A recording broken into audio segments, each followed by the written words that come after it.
Hello friends, எல்லாருக்கும் வணக்கங்க. கலாஸ் ரெசிபியில் ரொம்ப சாஃப்டான மைசூர் பாக்கு எப்படி வீட்டிலேயே பண்ணுறதுன்னு பார்க்கலாம் வாங்க.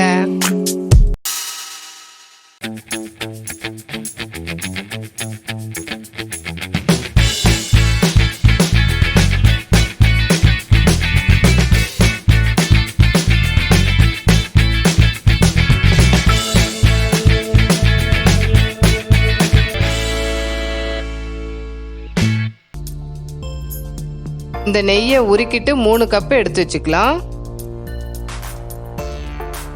உருக்கின பிறகுதான் மெஷர்மெண்ட் எடுக்கணும்.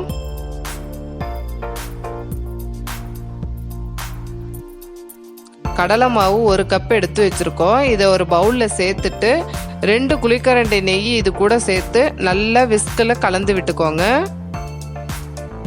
நெய் ரூம் டெம்பரேச்சர்ல இருந்தா போதும். இந்த பதத்தில் இருக்கிற மாதிரி பார்த்துக்கோங்க.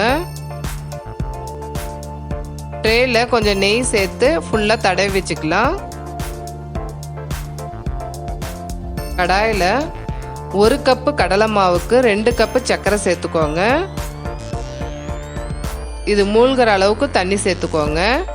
ஸ்டவ்வை மீடியம் ஃப்ளேமில் வச்சுட்டு பாகு ரெடி பண்ணிடலாம். மைசூர் பாக்குக்கு நெய் வெது வெதுப்பாக சேர்த்தா தான் நல்லாயிருக்கும். அதனால் பாகு பாதி ரெடி ஆகும் போது இன்னொரு ஸ்டவ்வில் நெய்யை ஹீட் பண்ண ஸ்டார்ட் பண்ணிடுங்க. நெய் லோ ஃப்ளேமில் வச்சுக்கோங்க. பாகு கொஞ்சம் கெட்டியாயிடுச்சு. இப்போ பாகு பதம் வந்துருச்சான்னு பார்க்கலாம். மைசூர் பாகுக்கு பாகு பதம் சிங்கிள் த்ரெட்டுன்னு சொல்லுவாங்க. பாருங்க, இந்த மாதிரி நூல் மாதிரி வரணும். பாகு இந்த பதம் வந்த உடனே நெய்யில் கலந்து வச்சிருக்க கடலை மாவை கொஞ்சம் கொஞ்சமாக சேர்த்து நல்லா கலந்து விட்டுக்கோங்க. ஸ்டவ் மீடியம் ஃப்ளேம்லேயே இருக்கட்டும். கண்டிப்பாக கடலை மாவை நெய்யில் கலந்துட்டு அதுக்கப்புறம் சேர்த்துக்கோங்க. அப்போ தான் மைசூர் பாக் சாஃப்டாக வரும். மாவு கொஞ்சம் கெட்டியான உடனே வெது வெதுப்பான நெய் 1 கரண்டி எடுத்து இதில் சேர்த்து நல்லா கலந்து விட்டுக்கோங்க.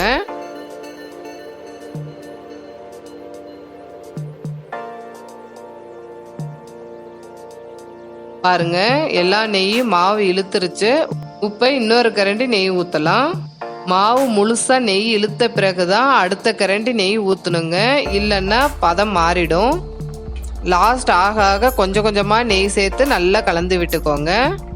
மாவு லைட்டாக நெய்யை வெளியே விடும்போது ஸ்டவ் ஆஃப் பண்ணிட்டு உடனே ட்ரேல கொட்டிருங்க.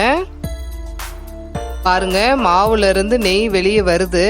இப்போ ஸ்டவ் ஆஃப் பண்ணிட்டு உடனே ட்ரேல கொட்டிருங்க. 20 நிமிஷம் ஆறின பிறகு பீஸ் போட்டுருங்க.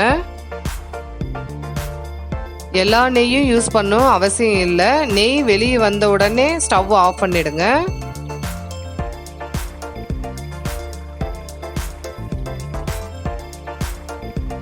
இருபது நிமிஷம் ஆயிடுச்சு. வாங்க பீஸ் போட்டுடலாம். நீங்கள் ஸ்வீட் கம்மியாக சாப்பிட்றவங்களா இருந்தால் 2-3 டீஸ்பூன் சர்க்கரை கம்மியாக கூட சேர்த்துக்கலாம். அதிகமாக சேர்க்காதீங்க. பாருங்க, ரொம்ப டேஸ்டான மைசூர் பாக் ரெடி. உடைக்கும் போது ரொம்ப சாஃப்டாக உடையுது. அதே மாதிரி சாப்பிடும் போது அவ்வளோ சாஃப்டாக வாயில் போட்டோடனே கரைஞ்சிரும். இதை ட்ரை பண்ணி பார்த்துட்டு உங்களுடைய கமெண்ட்ஸை ஷேர் பண்ணுங்க. இந்த வீடியோ உங்களுக்கு பிடிச்சிருந்ததுன்னா கலாஸ் ரெசிபிக்கு சப்ஸ்கிரைப் பண்ணுங்க. பெல் ஐக்கானை கிளிக் பண்ண மறந்துடாதீங்க.